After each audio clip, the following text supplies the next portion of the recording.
Assalamualaikum warahmatullahi wabarakatuh. Alhamdulillahirrabbilalamin. Wabihi nasta'in wa ala umurid dunya waddin. Wassalatu wassalamu ala asrafil anbiya wal mursalin wa ala alihi wa sahbihi ajma'in, amma ba'd. Pertama-tama yang saya hormati ialah Ibu Dr. Anda Yulistiana MPD selaku dosen pengampu dari mata kuliah analisis mengenai dampak lingkungan. Izinkan saya memperkenalkan diri dan memperkenalkan anggota dari kelompok saya. Yang pertama, ada Pinkan Agustin dengan NPM 2019 4150085. Yang kedua, ada saya sendiri, yakni Mutia Suhana Permata Dewi dengan NPM 2019 4150095 dan Muhammad Rizal dengan NPM 2019 4150097. Di sini izinkan kami untuk menyampaikan materi mengenai solusi alternatif terhadap masalah bidang pengelolaan dan pemanfaatan sumber daya alam hayati. Bagaimana sih cara agar sumber daya alam itu tidak habis? Dapat kita ketahui bahwa Indonesia merupakan negara dengan sumber daya alam yang sangat melimpah. Kekayaan sumber daya alam di Indonesia itu terbagi menjadi dua. Ada sumber daya alam hayati dan sumber daya alam non-hayati, atau biasa kita kenal dengan sumber daya alam biotik dan juga sumber daya alam abiotik.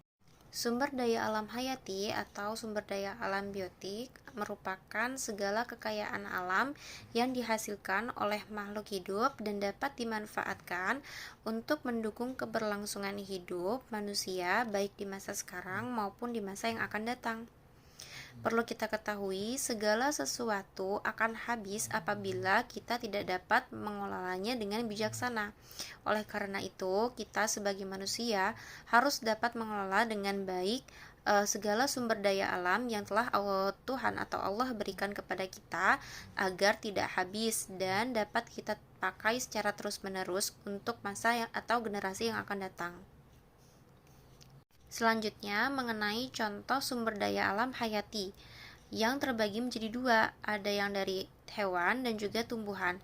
Untuk contoh sumber daya alam hayati dari hewan, diantaranya ada kambing, ada sapi, dan juga ada ikan. Untuk contoh sumber daya alam hayati dari tumbuhan, contohnya ada padi, ada kapas, ada pohon jati, ada umbi, dan juga ada teh. Semua sumber daya alam dari makhluk hidup, baik tumbuhan ataupun hewan, dia termasuk sumber daya alam hayati, di mana bermanfaat dan dapat dimanfaatkan kembali oleh manusia bagi masa sekarang maupun masa yang akan datang. Selanjutnya, mengenai slide bagaimana solusi alternatifnya akan dijelaskan oleh rekan saya, yakni Pinkan Agustin. Terima kasih. Baiklah, selanjutnya saya akan melanjutkan presentasi. Nah, bagaimana sih solusi alternatifnya? Nah, check it out, kita lihat ya. Nah, yang pertama itu ada pembangunan berkelanjutan. Nah, pembangunan yang memenuhi kebutuhan hidup masa sekarang dengan mempertimbangkan pemenuhan kebutuhan hidup generasi mendatang. Yang kedua ada eco-efisiensi. Nah, konsep eco-efisiensi ini bertujuan untuk menggunakan sumber daya alam seefektif mungkin sehingga tidak ada sumber daya alam yang terbuang yang akan berbentuk limbah. Jadi, kita harus mengefisiensikan pemakaian sumber daya alam sehingga mengurangi limbah dan sumber daya alam tidak cepat habis. Yang ketiga ada menerapkan prinsip 4R, di mana ada reduce. Reduce ini artinya mengurangi sampah atau mengurangi penggunaan barang. Yang kedua ada reuse. Reuse ini adalah menggunakan kembali barang atau sampah. Yang ketiga ada recycle, di mana recycle ini artinya adalah mendaur ulang sampah. Yang keempat ada replan. Replan ini artinya adalah menanami pohon. Nah, reduce, reuse, recycle, dan replan ini berguna untuk menanggulangi adanya bencana banjir yang sering terjadi. Yang keempat yaitu reboisasi. Arti dari reboisasi sendiri yaitu penanaman kembali pepohonan atau penghijauan kembali alam agar tetap hijau. Jadi reboisasi ini kita harus memiliki sikap tebang pilih dan menanam benih untuk pohon yang baru. Baik, alternatif selanjutnya yaitu bioremidasi.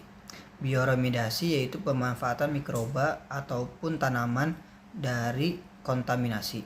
Jadi limbah yang akan dibuang harus dibersihkan dahulu kontaminasinya. Jadi dengan adanya bioremidasi, limbah yang akan dibuang tidak menimbulkan dampak buruk bagi lingkungan sekitar. Selanjutnya yaitu rehabilitas lahan. Adanya rehabilitas ini juga menjadi salah satu upaya untuk mengembalikan lahan secara ekologis. Selanjutnya yaitu reklamasi pantai. Reklamasi pantai merupakan kegiatan pemulihan pantai untuk menyelamatkan lahan yang kritis dan mati untuk menjadi lahan yang lebih produktif. Kemudian yang terakhir yaitu pengembangbiakan flora dan fauna dengan konservasi. Mungkin cukup sekian presentasi dari kelompok kami. Kurang lebihnya mohon maaf. Saya akhiri. Saya ucapkan juga terima kasih. Saya akhiri. Wassalamualaikum warahmatullahi wabarakatuh.